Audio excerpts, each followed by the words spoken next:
But these sessions are intended, for those of you who don't know me, I'm Robin with Alpine Ontario. I always forget that part. I just assume everybody knows who I am, but that's always not the case. So the objective here is just to connect and engage with the community.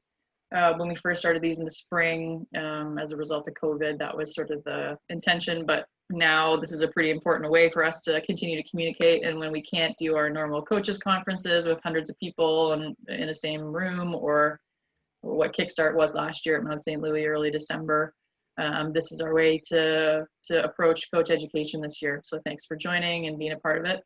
The sessions usually last around an hour. Our speakers will do half hour, 45 minutes to an hour, and then we'll do some Q&A, but feel free to drop any questions you have in the chat and we can tackle them as we go, or you can just unmute yourself and ask a question, but just try and keep yourself muted. That would be great. I am still working on getting your credits from the spring uploaded to ACA. I assure you they will get attached to your profile, but more importantly, make sure you register with SnowReg. Otherwise, I can't allocate credits to your profile. But there's been many iterations of versions to get all of the data uploaded into SnowReg. So we're kind of a bit of a test pilot right now. But drop your name in the chat if you are here for coach credits, so I can make sure you get them. And tell your friends about these sessions as well. If people are looking for professional development credits, this is where you can come to get them, amongst many other offerings out there. So Molly's going to speak with us today about building the all-around athlete, which is something I think is going to be critical for us this year when we're trying to operate ski racing in a pandemic. There's going to be lots of what we're used to focusing on a day-to-day basis that may not be made available to us for the entire day. So there's going to be some other components of the day we can fill maybe with some of Molly's ideas. And then next week, we're going to have a jury workshop. It's going to be run by Nathleen Hagar, Jen Gillard, a couple of our officials chairs in the province, as well as Brad Lashley, who's a FIS technical delegate. So coaches are all encouraged to attend, as well as officials.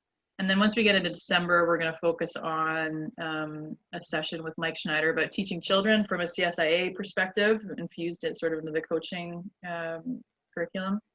And we're going to do a course setting session as well. And I think with course setting, we're going to do one in December.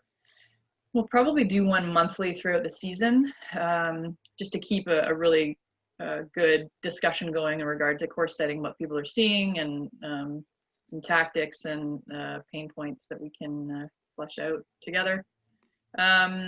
So I'm going to stop chatting, but I'm quickly going to introduce Molly. And as with our speaker last week, Peter Glassford, who's from the cycling world, I thought it was really important to infuse some other sport perspectives into some of our coach education this year, especially those sports that have been through operating during the pandemic already. So that's why I engaged Molly. So Molly's a journalist, a running, cycling, and yoga coach, and she co-owns and operates The Consummate Athlete, which develops podcasts, books, coaching clinics, and more. She's an accomplished endurance athlete herself, and she works with many private clients as well as some international camps. And she's especially focused on, or likes to be focused on, women and girls in sport, which is something we share in common. I shared her Shred Girls series with my 8-year-old daughter, one of the books she's written. And we have a lot of fun following the Shred Girls adventures. So I encourage you guys to jump on her website and find out a little bit more about her. But today she's going to talk to us about developing the all-around athlete and all the things that go along with that. So thanks so much, Molly, for joining us. You can take it away. Cool. Well, thank you so much for having me. This is really exciting. You know, it's great to be able to kind of talk to people in other sports and, you know, people who are doing sort of the opposite season to ours. As Robin said, we've kind of already been through this pandemic thing. But I think, you know, a lot of what I'm going to talk about today is stuff that I don't think is, you know, stuff we're going to shove into the curriculum just because we happen to be in a pandemic. I think, you know, we can look at this as a really awesome time to add this stuff in because it's pretty typically getting missed during our really busy seasons, right? Like we're all so busy with the practice, race, practice, race, practice, race, that a lot of stuff kind of gets lost in the cracks, and then suddenly we're done with the season, and it's where did it go? So that's what we're gonna sort of talk about today. So let me just share this screen, and we will get going. Let me just make sure I can see the chat. All right. Sorry, I'm just gonna hide myself here. Great. So I am all about this idea of building the all-around athlete. I think it's super important, especially when we're talking about young athletes, to not just want to focus on this one sport, but to focus on developing them as happy, healthy humans. And this season, we're really in a great position to be able to do so. So how do we do that? This is a really great year to work on habits, these little tiny things that we're doing sort of throughout the day, throughout the week, that are going to make a huge difference in the long term. So what I've seen at a lot of youth camps that I've coached, and I've coached a lot that last, a week, 2 weeks, even more than a month with some of these athletes, is that teenagers are a lot more helpless than we maybe assume that they are. Like when it comes to things like grocery shopping for themselves, or practicing good sleep hygiene, or doing the stretches that they know that they're supposed to do before the ride or the run or the race, or eating the right meal before the ride or the run or the race. And I've also traveled with professional teams. I worked as a team manager for a cyclocross team. Cyclocross is if you take mountain biking and road biking and sort of combine them together, you get cyclocross. It's a very muddy, mucky, cold weather sport. It's huge in Europe. It's actually like the national sport of Belgium. I traveled with a professional team over there and lived in Belgium with them. And what I realized is, their daily habits are so dialed in. They have all of this stuff figured out. I was telling Robin before this about how I had to smuggle peanut butter over for one of them because they knew they weren't going to be able to find peanut butter in a grocery store in Belgium. So we brought it. So they have all of these skills. And then these teenagers at these other camps I was doing don't have any of these skills sort of in place already. So I really wanted to be able to help these kids go from being these teenagers who don't know what to do in a grocery store or how to prepare a meal to being these professional athletes who can, survive in Europe on their own. And I know, with Alpine Ontario, a lot of the racing is going to be done out of country. So to help athletes develop these skills that are going to make them great independent people is just going to be so key. So this year, normally when I talk about habits, I start with, we have game day, we have game day, we have practice, we have these routines around race day. This year, race day is going to look a lot different. So I actually just kind of nixed that from the talking points here. Instead, we have stuff like strength training. We have mobility. We have good nutrition, proper hydration, sleep. Sleep's a huge one with teenagers, as I'm sure any of you who have kids know. Sport-specific training, so your actual practices and everything. Being good teammates. And, in this case, it's harder than ever, right? They don't necessarily get to hang out together. So how can we improve team bonding and stuff when we can't actually have big team gatherings? And my personal favorite, staying organized with gear. I know skiing is very similar to cycling in that the amount of clothing required is just vast, and a pair of forgotten gloves can be the difference between doing really well in a race and having a terrible day. So I think this is a great time to really focus on, honing the skill of being organized on race day and on practice day. So I'm just going to kind of briefly go through a few of these habits, and I have the chat up so I can see it. So I'd love to, as I go through them, kind of pause and sort of talk about how we're going to get kids to practice these things. So I will invite you to add in your 2 cents as we go along. So let's talk about strength and mobility. So I am a huge, huge fan of strength and mobility. And I think in a lot of endurance sports, we sort of miss this, or we acknowledge that we need to do strength and mobility and it's important, but the number of people who actually do it are very, very few. At this recent camp that we coached, we talked every day about, like, we were expecting athletes to, 15 minutes before the ride started, we wanted them to do this series of stretches, whatever stretches worked for them, didn't matter. We just wanted them to do some dynamic warm-ups. And I could count on one hand out of like the 30 athletes that we went through, only a few of them actually did the dynamic warm-ups. Consequently, the kids who did the dynamic warm-ups were actually the fastest ones there. Don't know if that's correlation, but just putting it out there. But a lot of the issue wasn't that the kids didn't want to do the warm-ups, it's they didn't really know how. They didn't really know how to do this on their own. And right now, a lot of this stuff is going to have to be done on their own. So I'm a huge fan of this daily thing. So I don't think mobility needs to be, we need to go to an hour yoga class twice a week. I don't think strength training needs to be, we need to be in a gym 3 days a week. Some teams are going to have certain gym days and dryland training, like that's a given. But I think what we're missing, especially with our young athletes, is getting in the habit of having strength and mobility on a daily basis. For me personally, in all of my years of racing, I've had a lot of, my own injuries and tears and pulls and, little niggles and everything. The big thing that changed for me in terms of my strength and mobility, though, was adding 5 minutes in the morning. So every morning I wake up, I do, this super short, fast yoga flow that also involves a lot of push-ups. And it's been a game changer. And I think the way you can sell young athletes with this is, okay, we don't love strength training, right? But 5 minutes a day is 35 minutes a week, which is 2 hours a month, which is an extra 24 hours a year of training in 5 minutes a day.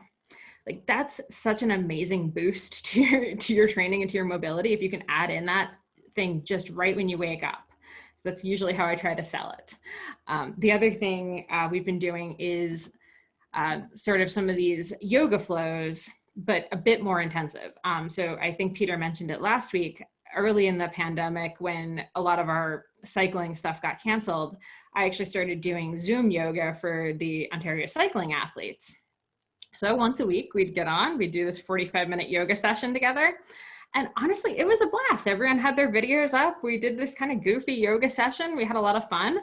And, they learned a few extra stretches. And, if some of you are great at yoga, this is a good time to do a virtual yoga session to add in a thing during the week, because I know you're going to be limited on how often you can get together, how many days you're allowed to get together. I mean, depending on where you're at, you might not be able to be doing anything in person. And I think Zoom yoga is such an easy way of having everyone together without actually having to physically be together.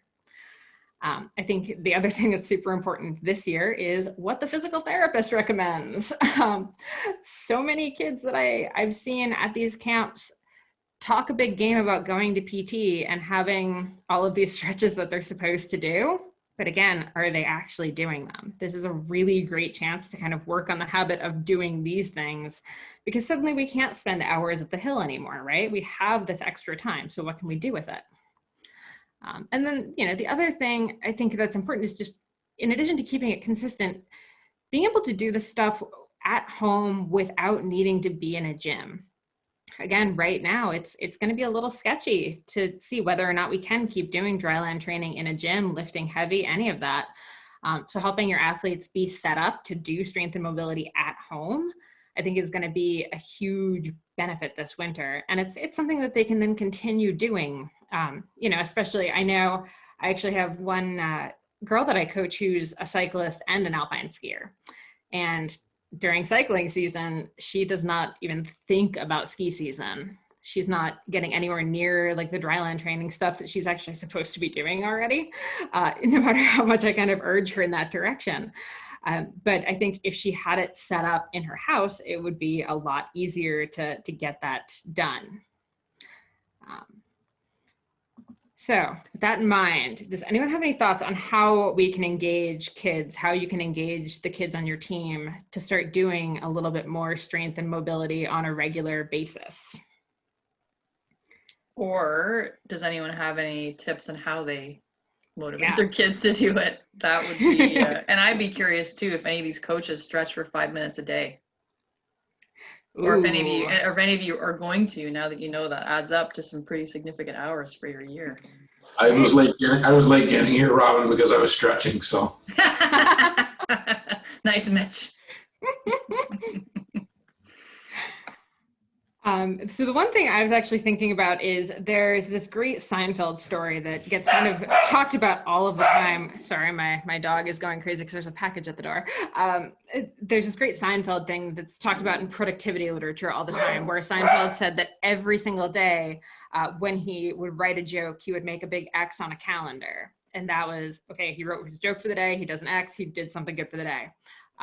And you don't want to break that chain of X's, right? So I would actually suggest, even whether you're doing it virtually or printing out calendars for your athletes, do that and try to get all of them into almost a competition to see who can keep their streak going the longest. And I mean, I know we're gonna have to go a little honor system on this, but I like the idea of trying to see if we can get them to maybe do it. Yeah, well, you just go comments and making a game of it, and Laura commenting, getting the entire family engaged.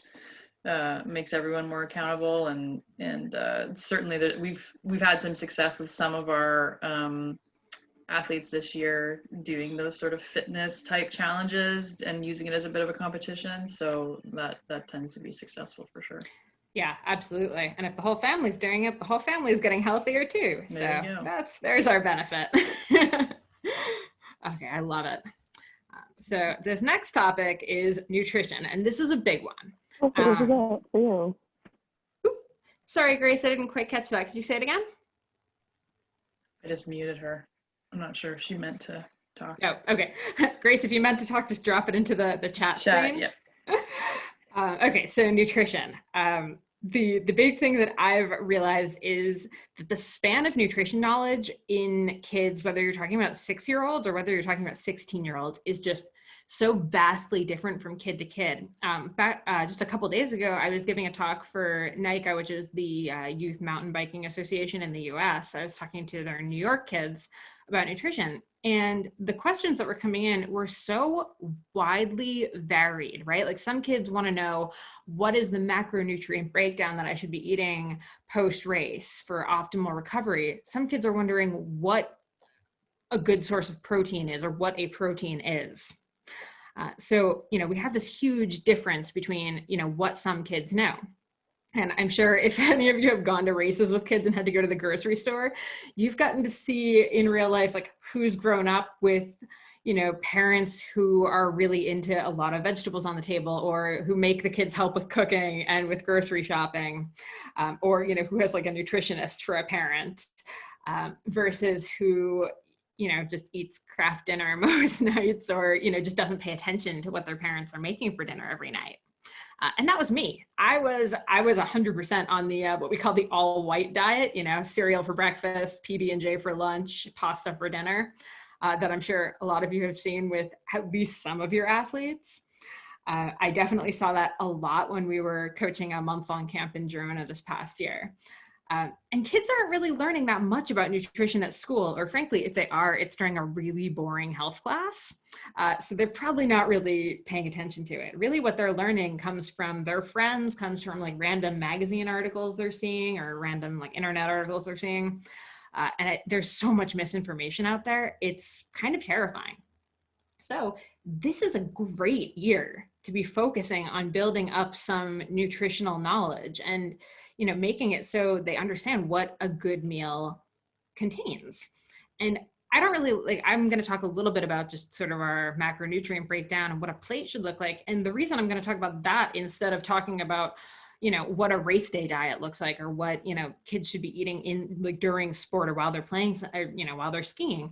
I don't think that matters nearly as much as having a good balanced diet the rest of the time matters, especially for growing kids. And we need to make this as easy to, pardon the pun, digest as possible for kids, because as soon as you start overloading them with information about, how many grams of protein and how many grams of carbohydrates and, all of these different things, it gets really confusing really quick. So we want to simplify, we want to focus on sort of this bigger, broader approach to nutrition, not just what we're eating for breakfast on race morning. And this is, again, a great year to focus on this. So how much protein do I need? Oh, I should also add, I have a big PDF sort of with all of this stuff that I'm going to put in the chat when we're done with the talk, just so everyone has it, and you are more than welcome to use some of it, any of it, whatever. So protein, Protein, building blocks, key for recovery, makes us have muscles. We need it to live. There aren't any diets, whether you're talking like low carb, low fat, whatever, all of them still include protein because it is the most important thing. However, it's also, and I've gotten made fun of for saying this, it's also the most boring thing to eat, right? Like chicken breasts, not very fun. Plain yogurt, not very fun. There aren't a lot of like delicious sources of protein. I mean, okay, chicken's delicious, but it's not, you know, it's not pizza. It's not donuts. So convincing kids to eat enough protein is pretty tough. And a lot of the time, the standard North American diet, you can pretty much go a whole day without protein until dinner, and then you have a steak on your plate, and that's basically all the protein you've had all day. And that's how a lot of kids eat, right? Cereal for breakfast, or like a pastry or a bagel for breakfast, or a muffin, and then a sandwich for lunch, probably not with meat on it, probably like a PB&J type situation. So we can really easily completely avoid protein all day. So I think it's really important to kind of lead with this. We need some protein in our diets. We need it in every meal, not just at dinner. We don't want to be trying to cram our protein needs into after 7 p.m. We want to be having it, you know, in small amounts throughout the day. And small amounts is just about palm size. You know, there's all of those things. I don't know how many of you read, you know, women's magazines or like Men's Journal or anything. Back in the day, the big thing was just like a deck of cards is a thing of protein, and like 2 dice or a, you know, thing of fat. And it's like, well, I don't have a deck of cards with me, so that's kind of hard to measure. The palm is a really good way to, you know, have a very quick visual. And the bright side is it's also tailored a bit better to us. So, you know, I am a small woman, so this palm size is a pretty good idea of like how much protein I want to eat with 1 serving versus, you know, a big hulking dude who's going to have a bigger palm than me and, you know, maybe gets a little bit of a heftier portion. So it's a really good way of just, you know, tailoring your portions to fit you. So we want to have serving of protein a few times a day. Keep it simple. The other question that a lot of girls have that I've now heard at a lot of camps is fat going to make me fat? Obviously, we know the answer is no. The fat that's in foods is very different than the fat that is in our bodies, adipose tissue, and the fat that's in an avocado, 2 different things. We need fat. We need it for brain health. We need it for making our organs function the way they're supposed to function. So we want to keep fat in our diet. Fat gets a thumbs up, which is very convenient because a serving size of fat is about the size of your thumb. You know, we can encourage kids to get this from whole food sources like avocados, like olives. You know, olive oil is great, coconut oil is great. But also we're not scared of the occasional, you know, donut, pizza, anything like that. I think especially when we're dealing with talking to young kids about nutrition, it's incredibly important, and it's increasingly important to tell them that no food is a bad food. You know, there might be more optimal times of when to eat something, but it's a really fine line to walk between teaching good nutrition habits and scaring them about what to eat and what not to eat. Nick, you're absolutely right. So Nick's saying it's a challenge getting younger female athletes to get enough protein, especially when adopting a non-meat diet. You're completely right. There are so many young vegetarians and vegans now. It is so tricky to get them to eat enough protein, especially because it's hard to find any vegetarian or vegan option that is just a protein. You know, it tends to be, it's a protein, but it's also a fat. It's protein, but it's also a carb. You know, peanuts, everyone is like, peanut butter is a great source of protein. Not really. It's about 4 grams of protein to like 12 grams of fat per serving. So you need to eat a lot of peanut butter before you're at like 1 serving of protein, since 1 serving of protein is about 20 grams.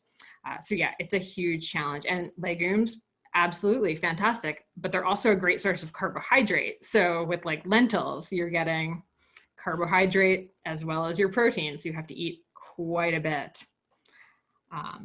Tennis, let's see. Oh yeah, the weekend clubhouse situation. You're completely right. And this is, again, this is a great year, right? If we're in limited time, we're not gonna, I know a lot of the ski chalets around here aren't gonna open this year. So suddenly kids are gonna have to actually bring their food with them because they're not gonna have the option to buy the junk food. So this is a really good time to sort of start changing those habits away from the, and I have fond memories of my ski days of the chicken tenders and fries from the cafeterias at the chalets, for sure. So that's actually one of the great challenges that we can put out to the kids, is, bring your own lunch to practice. So fat, not going to make you fat. The last thing I'll kind of talk about as far as like macronutrients is, are carbs bad? No, carbs are very good. We need carbohydrates. We need that glycogen in our muscles to make them actually work. I'm used to doing this for pedaling because I often talk about bikes, but we'll do this for skis. We need our muscle glycogen. And carbohydrates are also fruits and vegetables, which is where we get most of our micronutrients. And there's a lot of teen girls, I'll say, who are now scared of carbohydrates because the keto diet is so trendy right now. Atkins is somehow trendy again. All we're hearing is sugar is terrible for you. And it's not, it has its place. So just making sure that kids understand that all of these things are important and required for optimal health. And a serving of carbohydrates is about the size of your fist. And we might need more than one serving on our plates. There we go.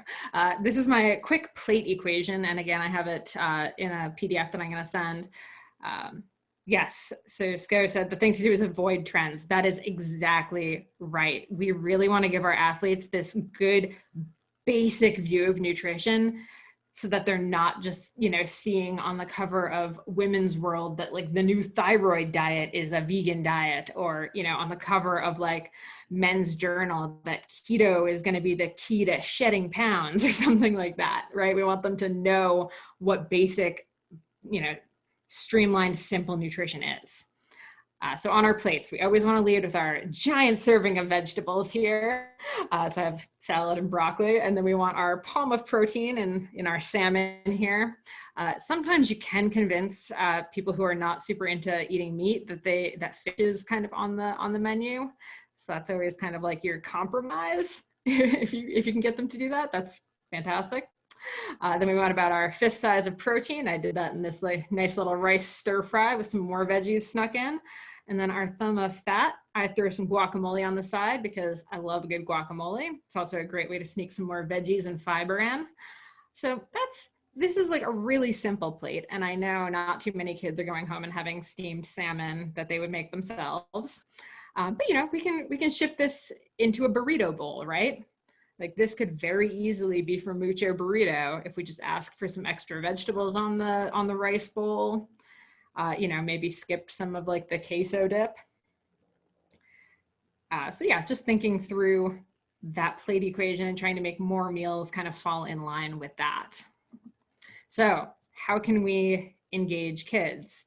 So the one thing we kind of just mentioned is this idea of kids are going to have to bring their food with them to ski practice. So, you can even have like a food challenge, like who can bring the best lunch. This is a great chance to, try to do some grocery shopping challenges, have them make grocery lists, have them, make up like a day in the life meal plan and actually maybe stick to it for a couple days. Not in like we need to count calories kind of way, just in we need to make sure that we're eating healthy, balanced meals that actually fuel our training kind of way. And it's a good chance to be able to check in with your athletes, right? Like we have this extra time.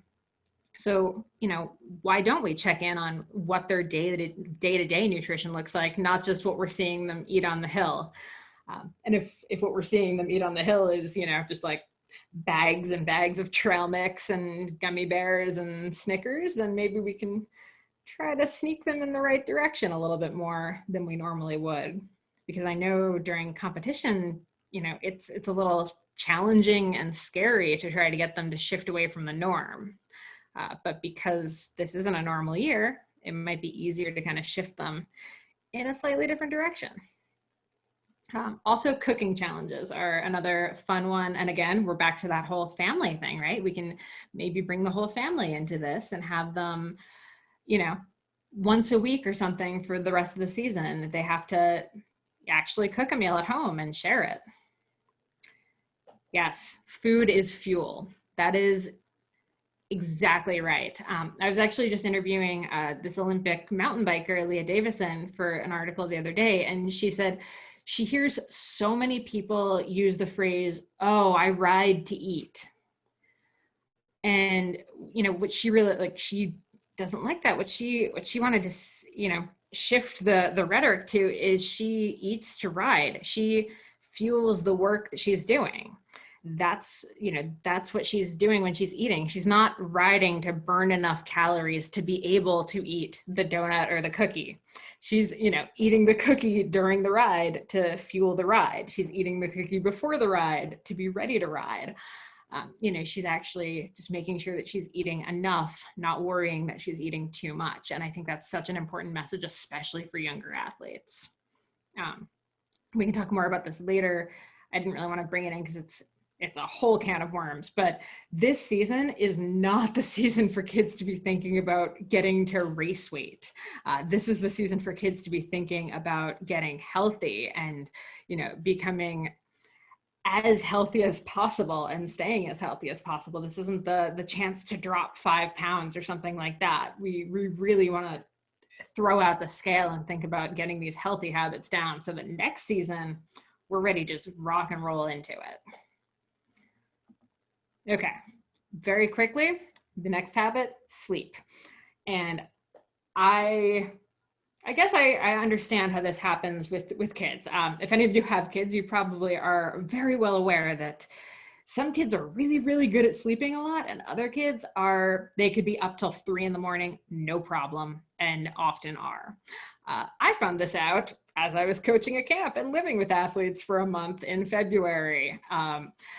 You know, you have some kids that are like, oh, 9 p.m, I'm going to sleep, and they're out, they're done. Again, those are the faster kids, as it turns out. But then there are some kids where, you know, it's going on 10:30 and we're like, all right, lights out. And we can still hear, you know, giggling and TV, and, you know, we know the phones are under the pillows.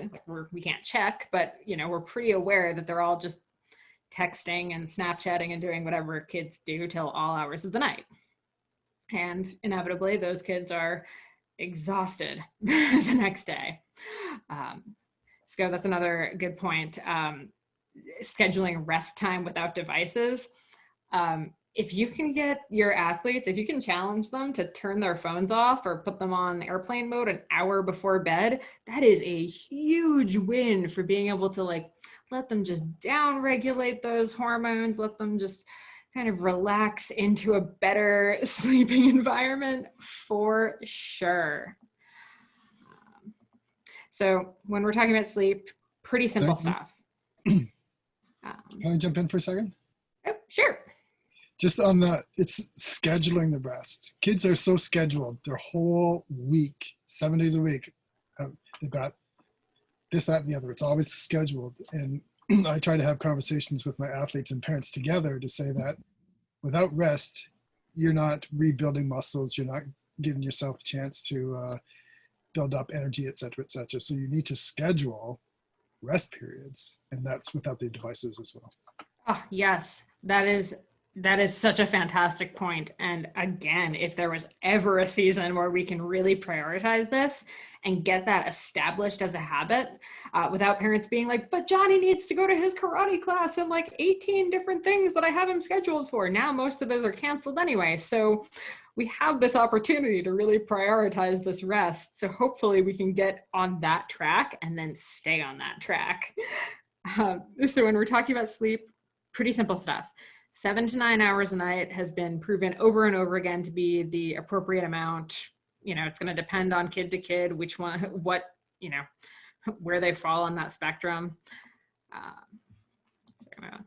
Keeping the room cool, it's 62 to 67 degrees Fahrenheit, again, is sort of just like the recommended by sleep experts temperature. Dark, this is a good time to add some blackout blinds, although frankly, with how dark it is outside during your ski season, it's not really an issue. This is more of a thing that we deal with during the summer when it's 10 p.m. and still sunny out for our cycling kids. Quiet, again, huge thing with the phones and the notifications.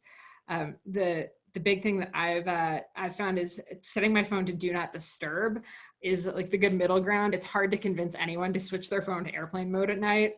We say it's a good idea. It's a great idea. People don't like doing it, but do not disturb is at least like a good middle ground. Nick is asking, Oura Ring, good or bad? I'm sort of back and forth on this. There's one really interesting study that showed using sleep trackers like the Oura Ring actually makes people sleep worse because now we're being tested on our sleep. So now you're like laying in bed with this ring and you're like, oh gosh, if I don't fall asleep right now, this means that the ring is gonna yell at me in the morning. So people actually get really stressed about what their sleep tracker is going to tell them. I think probably for a younger athlete, there are some sleep trackers that actually go on the bed, like a tape across the bed that syncs to your phone and can kind of tell if like it's a restless sleeper or not. I think that might be like maybe a lower stress way to do it. And even the phone can actually do some like movement detection. I'm a little iffy on how well that works, to be honest. But I think if you're really worried that an athlete isn't getting enough sleep or is trying, they're actually in bed for 9 hours a night and are still exhausted, a sleep tracker might be a good idea just to check in and see, oh, they are sleeping really disrupted. Yeah, and Fitbit watch, like all of those are good. I know the new Apple watches have better battery life and now they can actually do a bit of sleep. But I would say like if it doesn't feel like a problem, I don't think tracking it really does much other than gives you something to brag about or gives you something to stress about. Comfortable is actually kind of a key point with the ring. We want our rooms to be comfy and cozy, and a lot of these are really good habits to get in because a lot of these athletes, if they continue in skiing, are going to be all over the world trying to sleep in different hotel rooms. And I mean, we've probably all been to like a European hotel room. The walls are paper thin. The room is this big. There's lights in the hallway that are coming through the door. There's weird noises. The sink is, still running somehow. It's hot, but there's no air conditioning. If we can just get like a little bit better about sleeping, maybe we use an eye mask for dark instead of blackout blinds. Maybe we use earplugs and we get used to sleeping with them. If we can get used to this stuff now, it's going to be a lot easier on us when we are back to traveling and racing. And consistent. This is a huge one with teenagers, right? Like during the week, they have kind of their set schedule because they have school. Weekends, it's like, oh my gosh, the all-nighters, the sleepovers, although we don't have sleepovers right now. So again, great time to work on that consistency. So how can we engage kids? I think this one, there's only so much we can really do as adults trying to get kids to sleep more. I think spreading this information to parents and saying this season, we're really trying to prioritize letting our kids rest enough, to Sco's point. We're really trying to prioritize rest. We're trying to prioritize good sleep hygiene. We're trying to make sure kids are, in bed for 7 to 9 hours a night. Can you help us is probably the best way to do that. Just making sure that parents are aware of what the parameters are.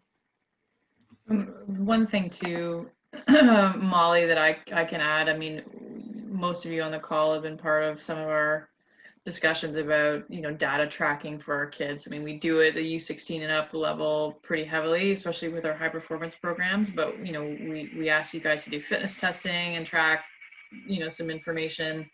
But I'm sure there's kids out there that have devices that can track sleep or do it. Maybe they don't use it, but it could be another component of competition. And it's not like who slept the longest, but who's recovered the best, after and sleep's a component of that, right? Like who ate the best, who slept, like what's your recovery score? And you can sort of give a point to each kid for things that they say they nailed. So again, making it a bit of a game and not focusing in on one thing too much, but but just, yeah, making it a bit of a fun competition. I love that. Yeah. All right. So next habit is gear organization, which is my personal favorite as someone who used to organize their room obsessively, even as a kid. This is a great time to really work on, gear checklists. If you can't have practice, you can sort of still build out those like checklists for what kids need for every practice and start helping them, organize their bags better. This is a great time to go through gear and get rid of stuff that doesn't fit. I know actually right now we've been hearing that skis are going the same way as bikes, where it is very, very difficult to get your hands on stuff right now because everyone is going to be skiing this winter because we're all, stuck in Canada and not going to far-flung tropical destinations. So everyone's back into skiing, so it's hard to get gear. But maybe this is a great chance for your team to organize a gear swap. And, kids of all different ages can start swapping some of their clothes that they've outgrown, or skis or shoes that they've outgrown. So it's a good way to, start thinking about how can we get our gear organized? How can we get stuff dialed? Can we teach kids how to do their own laundry? Again, this is one of those habits that I hadn't really thought about until I was coaching camps where kids suddenly had to, wash their clothes while we were there. And most of them had no idea, like, what could go in the machine, what couldn't go in the machine, how much soap to use, what cycle to put it on. This is a great learning experience. And fixing their own stuff. I don't know how many kids can wax their own skis or something like that, but, little things like even, fixing a small hole in a jacket. I once had to take a couple cycling vests to a tailor for a guy that I was working with. And I actually ended up just buying a sewing machine and sewing his vests smaller because he was about to pay a tailor like $500 to do these like 3 vests that I could do with, a sewing machine in 20 minutes.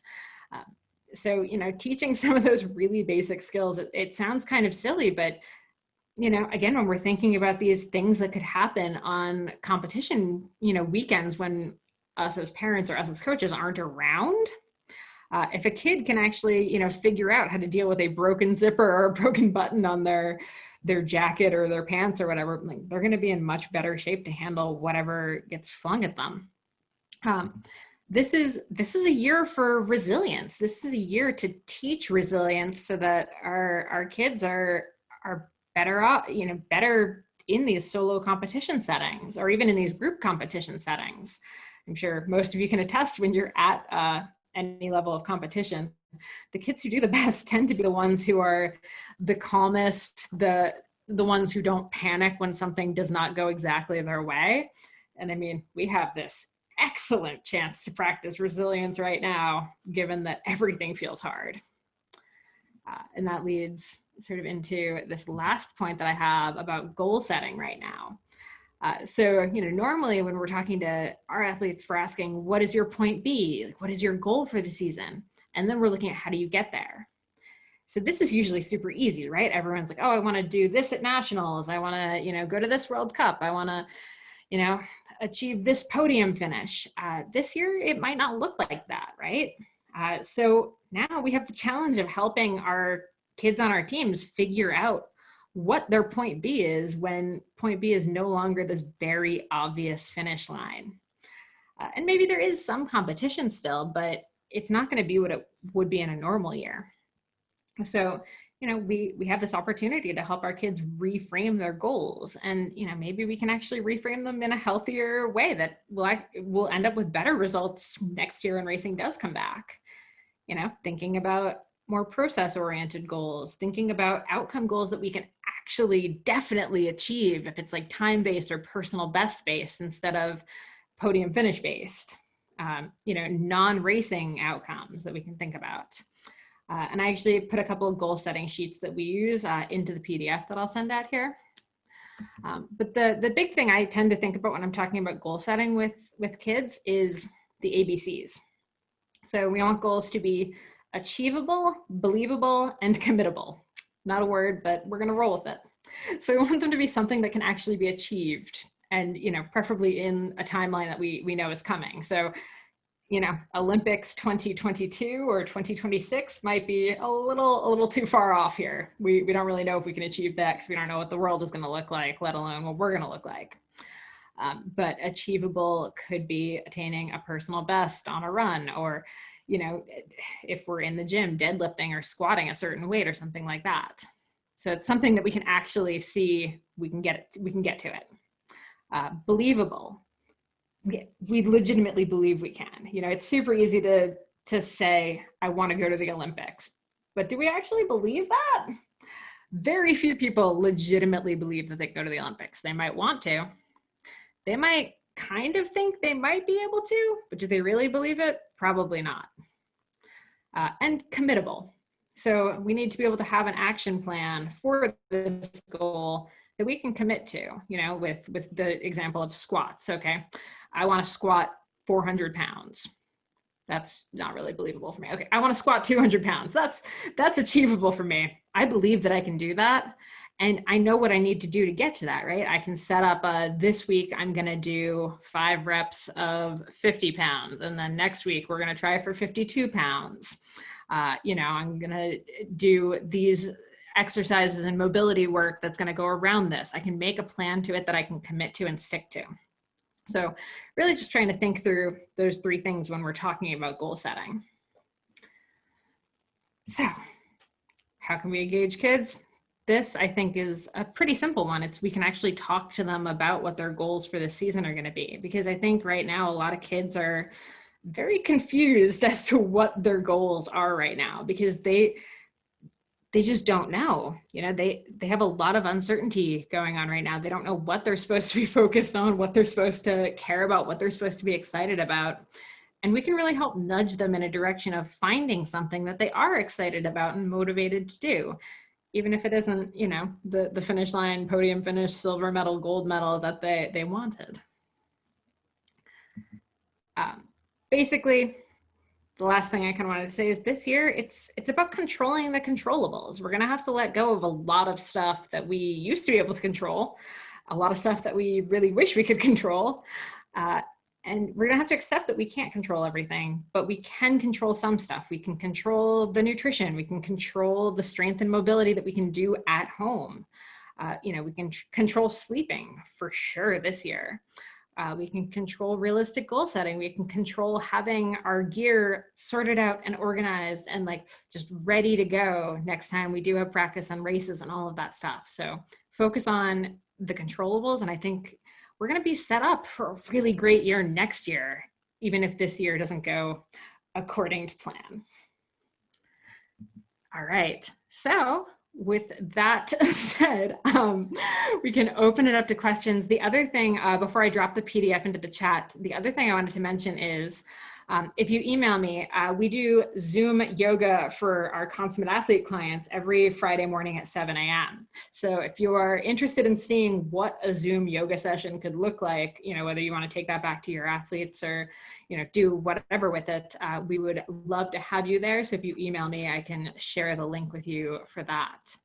All right, so I'm going to end my screen share here, and I'm going to drop the PDF into the file or into the chat so that everyone can access it. And if anyone has any questions, I'd love it if you could drop into the chat or unmute yourself and share away. I've got some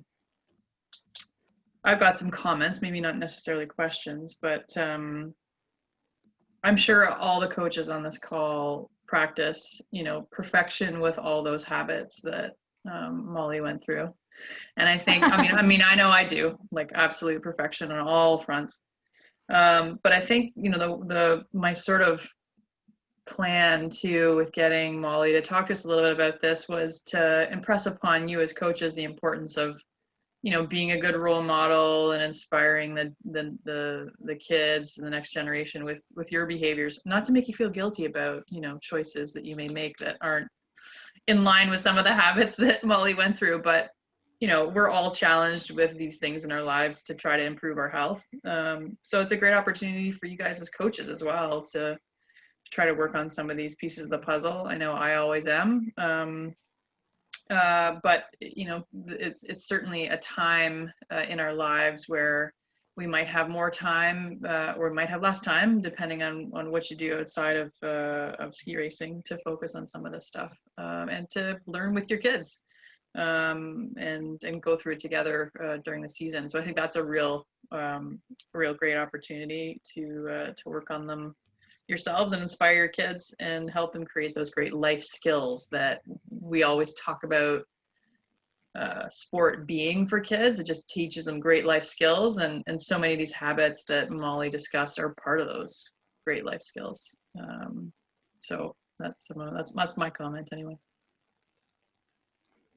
Yes, love it. And so Andrew actually dropped into the chat here and said the biggest challenge he deals with is punctuality amongst athletes and sometimes their parents. So what I would say to that is trying to figure out like what is the punctuality issue. And I know what we've seen a lot of the time, it's a gear issue. It's not having all of your ducks in a row with your gear. And now we're like in the back of the van, like digging around for the second glove, or like, oh crap, I forgot my hat. All of these things. The number of kids I've seen have to like sprint into a building in cycling shoes and like do like a banana peel wipeout because they forgot their, mini pump or their snacks or something. It's like comedic. So I'd be trying to figure out what the pain points are, like why are we not punctual for this stuff, and kind of trying to troubleshoot those while we're in this situation. And it's a good time to really like kind of drop the hammer on some of it too, right? Like if there's less racing that we have to stress on, it's a little easier to be like, go do laps or something like that. I don't know if you can do ski laps, but well, you can make them run around. Yeah, burpees in the parking lot. Yeah, there's lots of tools you can use. But that's a great point, Andrew, and it sounds like some others agree with you, if not everybody. That is a challenge with the amount of equipment these kids have to manage. It's it's a hassle. It's as much of a hassle for you guys as well, remembering all your stuff. So if you can remember it, kids have got to remember it. Mm-hmm. It's a big list of things that everyone's got to be up to task on every day. So getting those formalities out of the way first thing in the morning so you can go and have fun on your skis, pretty important. Awesome. Does anyone have any other questions, comments for Molly? I suspect all of you then are perfect with all your habits. I assume so. Yeah, no need for any clarification on how to work through some of these habits. So I'm glad to hear it. That's awesome. I really appreciate, Molly, the time. This was great. I know Molly dropped the PDF into the chat, but I'm also going to post this recording as well. You can share it with some of your athletes if you'd like throughout the year. All the webinars are there to be shared. So as Andrew says, this has been the best year ever for self-improvement in his experience. So that's definitely something that all of us can focus on for sure. But Molly, thanks so much for bringing our attention to things it sounds like we're perfect at already. But but lots of great takeaways. So really appreciate your time, and thanks everybody for joining. Yes, thank you. And like I said, email me if you want to hit up Zoom yoga and practice some mobility Friday at 7 a.m. We could all use it. We could all use it. Awesome. Awesome. Thank you guys. Take care. Thanks everybody. Have a good night. Thank you. Thank you. Thank you.